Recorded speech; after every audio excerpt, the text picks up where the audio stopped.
David Mitchell is just such a superb author. A lot of you will have read many of his books, and he joins me live in studio this morning. Dave, it's great to see you. This afternoon, I should say. Nice to see, and thanks for coming in to see us. Oh, it's my pleasure, Ryan. Great to be here. You've come over from you've an English accent, but an Irish. Well, I was going to say passport, but certainly an Irish house. Yes, both. My Irish passport is what I would save if my house was on fire. After the kids, obviously. Yeah. And my wife. But, yeah. You got to get your priorities in order here. Yeah. She might be listening. You do have to go home. But tell us about how you ended up in Ireland of all places. Oh, it's 2002. My wife, then we had a 1-year-old toddler. We wanted somewhere nice to live. Yeah. I wasn't sure if I was going to be able to make it financially as a writer, so somewhere where the cost of living wasn't too high. Yeah. And I'd had a holiday in the south of Ireland a few years earlier. I remembered West Cork. It's a magical part of the world. The people, the landscape, and I'm not on a retainer for the tourist board here, I promise you. You should be. So when it came to the question of, well, where shall we do this? Where shall we put down roots? I just suggested the Republic and West Cork, and we've been there 20 years. Like, you haven't looked back. What part of the UK are you from originally? Worcestershire. Yeah. And do you miss it? Do I miss here? Worcestershire Do you miss Ireland? the UK? When I'm in Ireland, the politics have gotten so depressing in recent years. Yeah. I'd love to say yes. I miss friends. I miss people. Yeah. I miss the national trust. Every country should have a national trust, and that is a great thing that the UK has. But if I'm honest, you're okay where you are. Home is Ireland, and when I get off the airplane at Cork Airport, kind of my body relaxes, and it just says, "Okay, you can relax now. You're home." This is ground zero. This is where people are sane and stable, and all is well. Okay, that's good to hear that. Body knows. It's of course. The air is sweet. Your body recognises it. Isn't it funny? The power of the Irish passport since Brexit is really quite something. But that's for another conversation on another.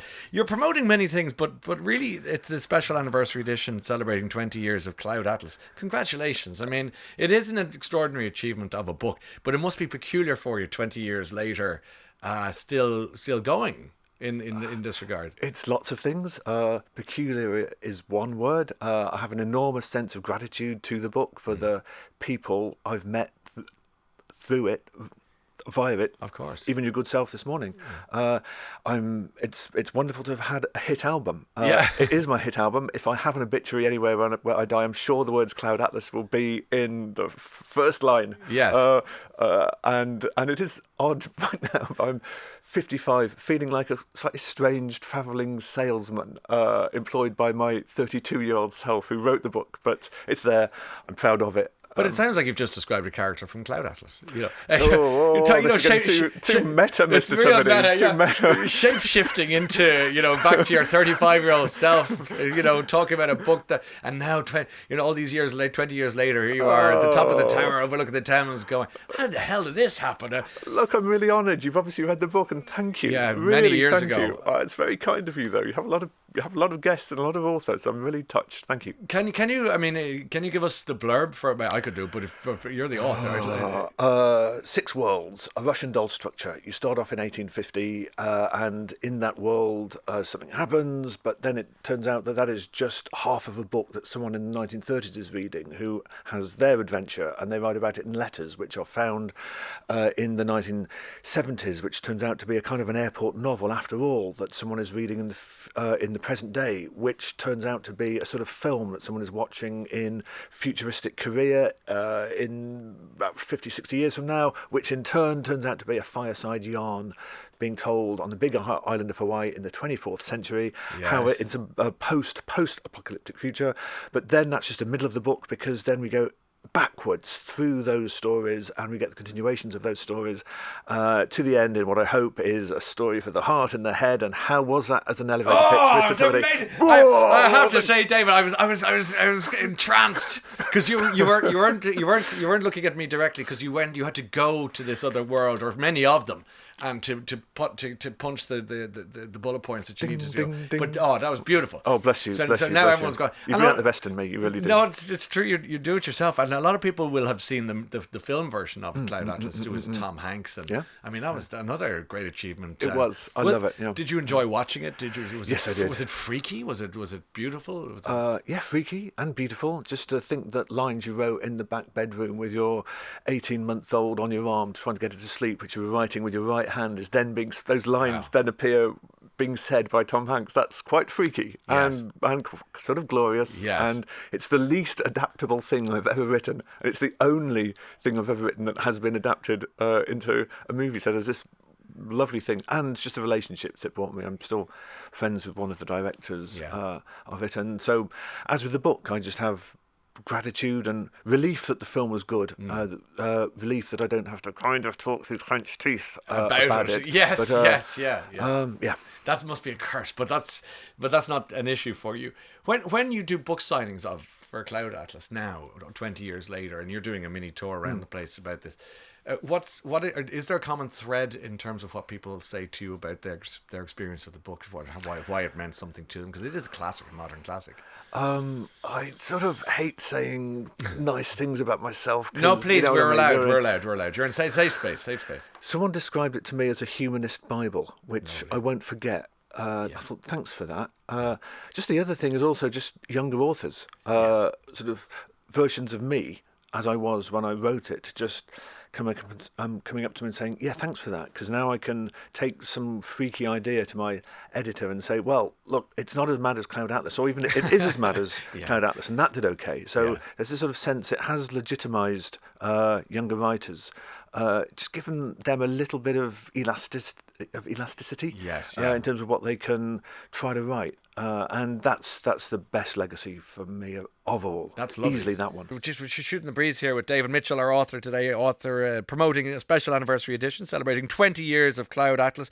You've got a big tour. You're going to be at South Bank Centre. Yeah, that was yesterday. Waterstones in Nottingham today, and then on to Manchester Literature Festival on the 14th, Toppings in Edinburgh on 15th, Bath on 24th of May, Hay Festival 26th of May, Charleston Festival 27th of May. Busy month for you. You make me sound like a rock star. You are a rock star, a literary rock star. I'm no, you got to take it. You got to take it. Now, I wanted to ask you about the fact that you didn't speak. Do you mind if we go back here a little bit? Fine. You didn't speak at all until the age of about 5. Is that right? That's right. And then at 7, you developed a stammer, which always had it. And I still have it. Yeah, even now. When did you know you had a stammer? When I remember it was one afternoon at school. In primary school, I would have been about 6, 7, I guess, and the teacher asked a question, and I knew what the answer was, and the answer was Napoleon. You remember the word? I remembered the word, and suddenly I couldn't. Here I was, knowing what the answer was, and I couldn't say it, and my face was doing that thing which you see on the King's Speech, that movie, and that was me. And what's going on here? I didn't know there was such a thing as a stammer. I didn't know. So I was encountering it, discovering it, all on the very same day in the very same anecdote which I have just told you. What a baptism of fire for a young boy. It is. It's not a nice thing to need to navigate, but you can, and one does. Yeah. And in terms of the genetically tricky cards, there are harder ones as well. It's good to remember that. That's a generous thing to say. Do people like me tend to finish sentences that you're quite comfortable getting through? You don't, because you are a skilled broadcaster and you've been doing this for a living forever. This is what you do. However, I would say that to finish someone's sentence for them, it does deprive them of agency, and it can make things worse because it might not be what they're trying to say, and then they have to not only correct you, so you're actually making it twice as much.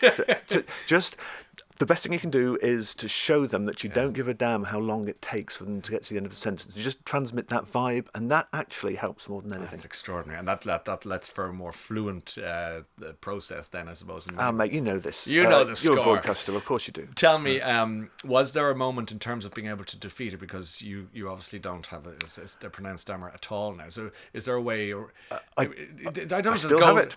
Well, just about.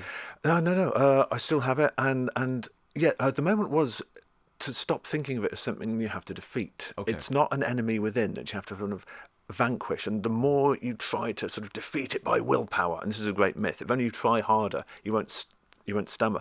Don't be ridiculous. Like, if it was just a matter of willpower, people who stammer are super people. This is their superpower. They have They do not lack willpower in terms of trying to defeat it. They want to defeat it more than anyone. No, it's you just change how you think about it and think, okay, you're a part of me, and to try to defeat you is like trying to defeat my kidneys. It lives in me. So give it space and give it time and give it the right to stammer. And I can now do sort of live radio. When I started out, young author, maybe at the Cloud Atlas time, this would have been a nightmare, because what happens if I stammer? But I've been able to just internalise. It doesn't matter if I stammer. If I stammer a bit, who cares? If someone has a problem with it, it's their problem and not mine. For sure. And just internalising this and believing when I tell my stammer, who I think of as this little lodger, this passenger who's with me for life, I'll give you a break. You can stammer if you want from time to time, and in return, will you kindly give me a break? So this sort of peace, P-E-A-C-E, this sort of peace with it. It's not a defeat, it's not a victory, it's a peaceful coexistence. It's an accommodation, by the sounds of it, and coexistence is better. And last question on it is, have you had any benefits from having a stammer? Are there pluses? Yes. I was a teenager, going through all that hormonal stuff anyway, and you can't really speak. So you don't stammer at random. You stammer on certain consonants, 2 or 3. I stammer on words beginning with S at the moment. N for Napoleon, that's been fine for years. So it sort of morphs through time. However, as a teenager, I developed kind of like an auto cue. I could see the sentence I needed to say. I had to scan it for stammer words that I was liable to block on, spot them ahead of time, and switch so that the sentence I wanted to say didn't contain the stammer word, the blocking word. And this, well, I mean, what training for dialogue? What training for what a vocabulary expander? What a direct lesson in things like register, because you can't use words that would be inappropriate to the time. If in the playground you can't come out with a word like mellifluous because it's going to get you beaten up, right? And so that things you think are your curses are actually can be in the long term your weird allies. There's that country song by Garth Brooks. Sometimes God's greatest gifts are his unanswered prayers. Something like that. And the times I'd say, please get rid of this thing. But actually, it's my ally. Yeah, I love that. I love that. It reminds me of Sinead O'Connor, the singer, who said to me once about if you're going through a tough time, she said, it's like being mugged by God in a hoodie. It's good, isn't it? It's really good. That you think it's very her, and you think it's this really bad figure, knifing you or whatever, and you look around and it's saying you're welcome, you needed that, or whatever it might be. You give. I don't know if you're still doing it, giving the Hungry Caterpillar as a gift to people who like a good read. And I know that Charlotte's Web is a very important book in your life as well. That's lots of people, I think. I know it is. Born in our generation. So we've got spiders and pigs and caterpillars. Why those 2 books? I've never been asked that. You've really got me on the spot. Okay, here. well, we go with the caterpillar first, and then you can. It's mesmerising. Yeah. It's perfect. It doesn't take forever to read. It's nice. No.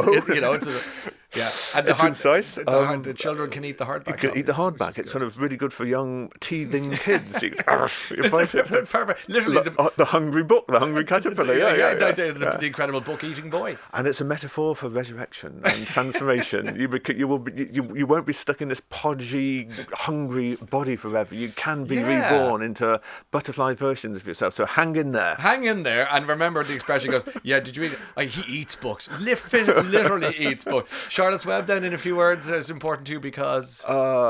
it's about dreaming and the indestructibility of dreams. Yeah, that's beautiful. That'll do me perfect. I've really enjoyed talking to you today. Same here, Ryan. Yeah, we got there, and I hope we'll do it again. You're always going to be welcome here. Big tour for 20 years of Cloud Atlas, your remarkable masterpiece. We didn't even get to talk about your translation of The Reason I Jump, which I thought was equally beautiful. You read that. I did. I thought it was a stunning piece of work too, and really important for somebody who doesn't have autism in his life, if you will, but to get an insight into families and children and young people, or of all ages, who do. And autism may well be in your future, and neurodivergency even more so. Yes. So it's not just if you have a son like me who is autistic, but just if you want to understand what this thing neurodivergency is and what we are, neurotypicals, and how there's this sort of gentle tribal split in society that's a spectrum and not a Yes. boundary line. It's kind of more important than anything I've written. I'm just a translator, but I love to. I'm evangelical about this book, just in terms of I need the world to be a more autism-friendly place for my own son's sake. So this book by a young Japanese kid with autism, non-verbal autism, so he can't speak, can't do what we're doing, but wow, he's articulate with a spelling board when he points out the letters. Beautiful. Over. Sorry, I know I'm running a little bit over there. No, I'm glad you did, because it's an important one. It's called The Reason I Jump, but the book needed a translator with heart, compassion, and empathy, and that's where you come in. So well done, David. And my wife, who's a smart one, and a smart one too. Okay, good on you, David. What a pleasure. We could talk probably for another hour, but thanks so much for being with us today, David. I've really enjoyed it. Thank you, Ryan. Thank you so much.